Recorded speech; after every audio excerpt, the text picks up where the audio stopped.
दर्शन के लिए आप लोग पधारे हैं।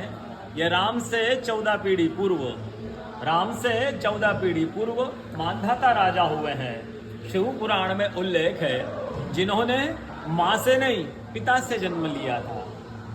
उनकी तपस्या से ये शिवलिंग प्रकट हुआ, स्थापित लिंग नहीं है।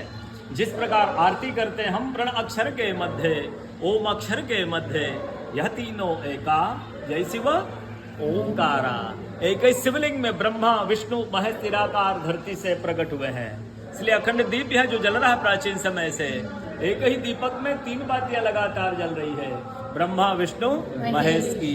इस पहाड़ी के ऊपर 7 किलोमीटर का परिक्रमा मार्ग है, वो भी ओम आकृति में है।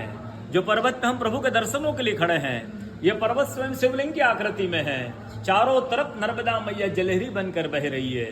पूरे 12 ज्योतिर्लिंगों में शयन आरती होती है, लेकिन बाबा का विश्राम ओंकारेश्वर ज्योतिर्लिंग में है, तो उनके शयन के लिए झूला पलना चौपड़ पासे बिछाए जाते हैं।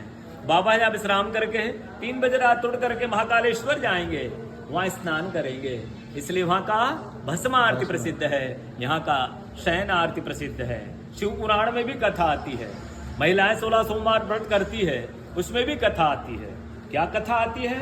प्रतिदिन भोलेनाथ आते हैं, माँ के साथ विश्राम करके सुबह ब्रह्म मुहूर्त में उठकर चले जाते हैं। एक दिन जब भोले बाबा माँ के साथ पधारते तो माँ पुजारी से पूछती, पुजारी हमें विश्राम के लिए जा रहे हैं, ये चौपड़ पासे में किनकी जीत होगी? पुजारी बोलते कि आज ही भोले बाबा जीतेंगे। ऐसा बोलकर पुजारी घर चले जाते हैं। भोले बाबा माँ विश्राम के लिए चले जाते हैं। सुबह ब्रह्म मुहूर्त में जैसे ही भोले बाबा माँ बाहर निकलते हैं, पुजारी द्वार पर खड़े रहते हैं। तो माँ पुजारी से पूछती, पुजारी कल मैंने आपसे पूछा था हमें विश्राम के लिए जा रहे हैं, ये चौपड़ पासे में किनकी जीत होगी? आपने कहा भोले बाबा जीतेंगे। भोले बाबा नहीं, मैं जीती हूँ। माँ ऐसा बोल करके उनको श्राप दे के चली जाती है। उनके तुरंत पश्चात अप्सराएं शिवलिंग पे जल चढ़ाने आती हैं। तो अप्सराएं पुजारी से पूछती, पुजारी अस्वस्थ क्यों हो गए, आप तो ठीक थे। फिर पुजारी बताते हैं प्रतिदिन भोले बाबा माँ के साथ विश्राम करके चले जाते थे। कल भोले बाबा माँ के साथ पधारे। माँ ने मुझसे पूछ लिया, पुजारी हमें विश्राम के लिए जा रहे हैं, ये चौपड़ पासे में किनकी जीत होगी? मैंने कहा भोले बाबा जीतेंगे। भोले बाबा नहीं, माँ जीत गई, माँ मुझे श्राप दे के चली गई। अप्सराएं बोलती, चिंता ना करो, हम अंदर जाते हैं, शिवलिंग की पूजा करके आते हैं, फिर इसका उपाय बताएंगे। अप्सराएं अंदर जाकर शिवलिंग की पूजा करके बाहर आकर बोलती, पुजारी आप 16 सोमवार व्रत कीजिएगा, व्रत करते ही स्वस्थ हो जाएंगे, व्रत करते ही ठीक हो जाएंगे। ये वो कथा का दर्शन ओंकारेश्वर ज्योतिर्लिंग में प्रतिदिन होता है। बोलो ओंकारेश्वर भगवान की।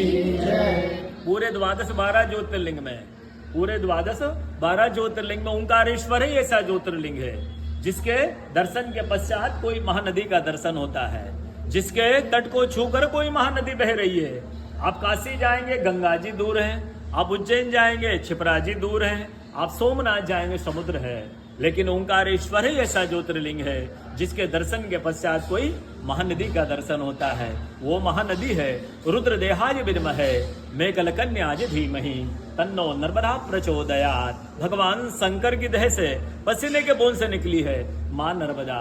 भारतवर्ष में जितनी नदियां हैं सब उत्तर दक्षिण, दक्षिण उत्तर की ओर बहती है, लेकिन माँ नर्मदा उदय से अस्त की ओर बहती है, पूरब से पश्चिम की ओर बहती है। सब नदियों में नर्मदा ही नदी ऐसी नदी है जिसका जितना कंकर है, जिसका जितना कंकर है सब शंकर है। नर्मदा पुराण में यह भी कहा गया है कि नर्मदा जल के स्पर्श होने जो शिवलिंग निकलता है उसको डायरेक्ट पूजा कीजिए, उनको प्रतिष्ठा की आवश्यकता नहीं है। नर्मदा जल स्पर्श होने से वो स्वयं प्रतिष्ठित हो जाते हैं। जब अयोध्या में रामलला जी की स्थापना की गई थी उस समय 2.5 फीट का नर्मदा का शिवलिंग ओंकारेश्वर से ले जाकर अयोध्या में रामलला जी के साथ स्थापित किया गया है। पुराणों में कहा गया है रेवा तटे तपम कुरियात मोक्षदायिनी गंगा। कलयुग में आपको तप करना है, नर्मदा किनारे आइए। कलयुग में आपको मोक्ष चाहिए, गंगा किनारे जाइए। रेवा तटे तपम कुरियात मोक्षदायिनी गंगा। कलयुग में एक तपस्वी संत का अनुभव बताता हूं मैं आपको, जिन्होंने बरसों तक नर्मदा किनारे नर्मदा का तप किया, नर्मदा का भजन किया। वो देखते हैं सुबह 3 से 4 बजे ब्रह्म मुहूर्त में कोई बुजुर्ग माई आती है, वो नर्मदा स्नान करके लौट जाती है। संतों को जिज्ञासा हुआ, इस बुजुर्ग माई को मैं वर्षों से देख रहा हूँ, नर्मदा स्नान करके लौट जाती, कल मैं माई से पूछूंगा।